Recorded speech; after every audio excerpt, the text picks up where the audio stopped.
Good afternoon, everyone.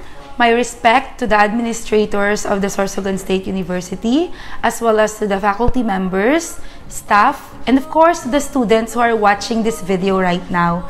Thank you very much for inviting me.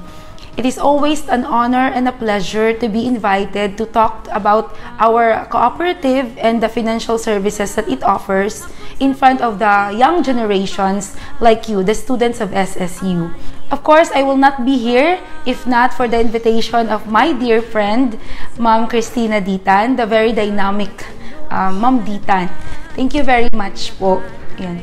At first, inisip ko, ano ba yung isi-share ko sa mga students at bakit ako yung napili.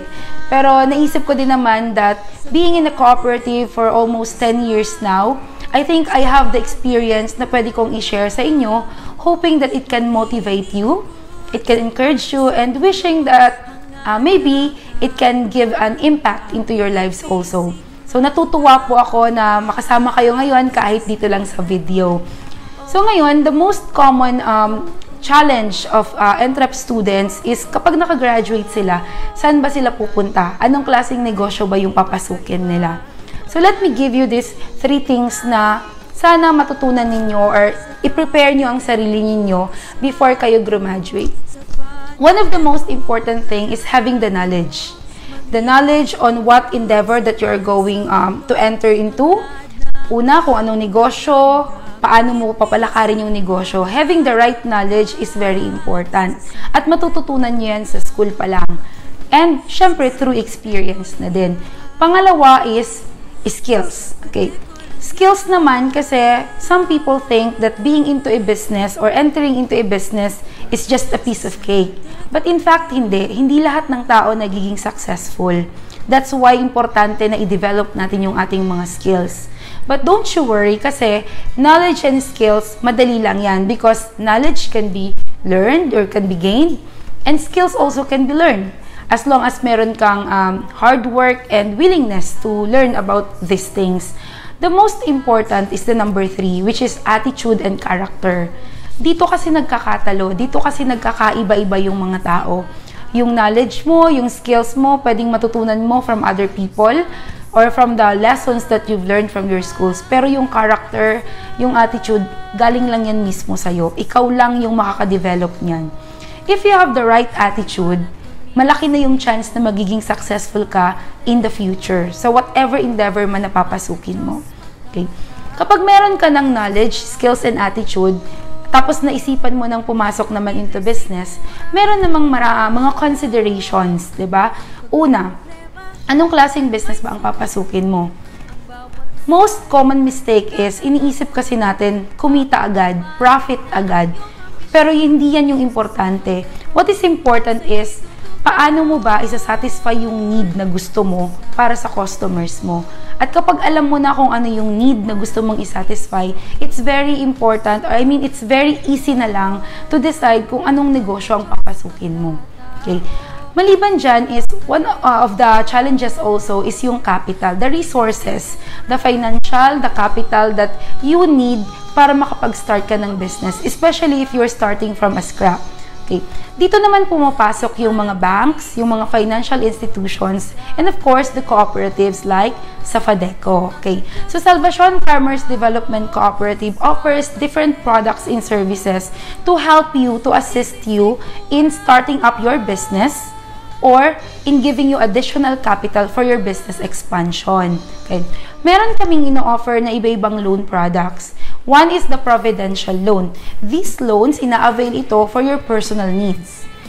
Meron naman yung ina-avail talaga ng mga negosyante natin. Most of them are the microfinance, the micro, small, and medium business owners. At ito yung tinatawag naming productive loans. Sa productive loans, we have the non-agricultural. Kung ang negosyo mo ay tindahan, hardware, yung mga hindi involved sa agriculture.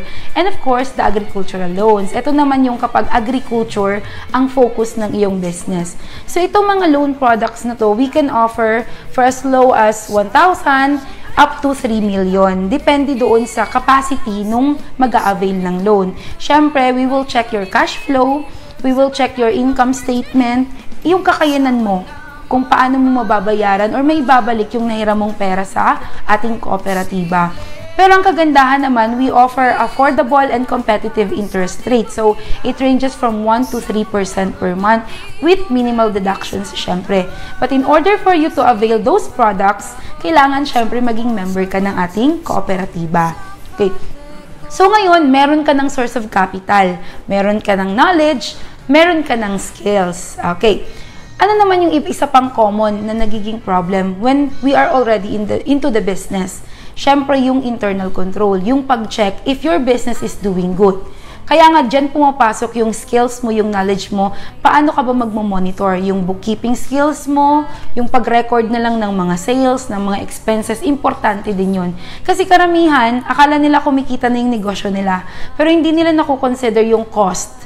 Kukuha ka lang ng isang paninda mo, part na yun ng cost mo or nagiging expense na yun.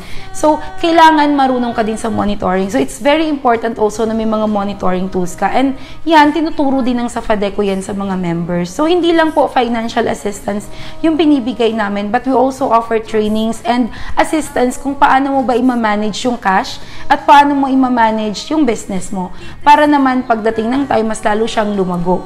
Aside from that, tumutulong din po kami na i-market ang inyong mga products. So, hindi ka po nag-iisa. So, kung ano man yung product mo, tutulungan ka namin i-link yung product na yan into the market or sa mga co-members natin. Siyempre, meron ka ng negosyo. Isa naman sa pinupush ni Safadeco, kasi ito yung madalas na hindi masyadong pinapansin, especially the younger generations. Kasi, ang thinking natin, meron pa naman akong parents na pagkukuhanan ng aking allowance, pero nakakaligtaan natin na darating ang time, 'di ba, na magiging independent tayo. So as early as now, we encourage you to become financially literate. So mag-savings po kayo. We offer also savings. We have regular savings. We have also time deposit. So as low as 100 pesos lang, pwede ka na mag-save sa Safadeco. Kapag meron kang savings, mas madali kasing humugot ng pera galing sa inipon mo kaysa sa mag-apply ng loan. Kaya ini-encourage namin palagi yung mga estudyante, yung mga adult na din to have their savings. So yun, nabanggit ko na sa inyo kung ano yung mga importanteng considerations at kung ano naman yung mga mai-offer. Kailangan nyo lang magtanong, kailangan nyo lang mag-research kung saan kayo makakakuha ng help. Okay? Hindi lang sa Safadeco, kundi through our partners, the government agencies like the DTI, the TESDA, DA, and DAR, we offer trainings din po. So, hindi lang para magpahiram ng pera or mag-address doon sa needs nyo sa financial, but also sa trainings. So, before I end my talk, gusto ko sanang iwanan lang sa inyo itong formula na palagi namin tinuturo sa aming mga members. So, income less savings equals expenses. Kasi kahit gaano kalaki or kaliit yung income mo, kapag yan yung formula na ginagamit mo, for sure meron kang maiipon at the end of the day. So, I encourage you, I challenge you to use that formula para pagdating ng ilang months or ilang years or end of this year, makita natin sino ba yung may pinakamalaking savings. Okay? I also invite you to attend our PMES every Wednesday and Saturday po, 9 o'clock dito sa aming opisina or kahit sa ang opisina ng Safadeco para po maging kamay-ari kayo ng aming kooperatiba. Maraming salamat ulit sa inyong pakikinig at maraming salamat sa pag-invite sa akin dito sa inyong business forum. I hope to see you sa Safadeco and please watch the next video po para sa kaalaman naman ninyo kung paano natutulungan ng Safadeco ang aming mga members. Again, thank you very much and Merry Christmas to all of you.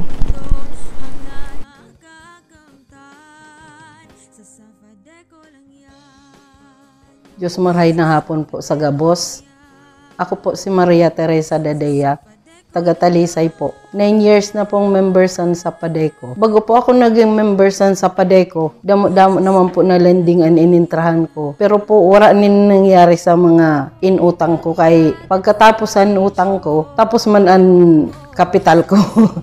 Sabi nga ni dati ang negosyo ko, sari-sari store. Sa mga inutang ko, sari-sari store ang batugang ko. Kaya lang, pakatapos nga ni san utang, tapos man ang kapital.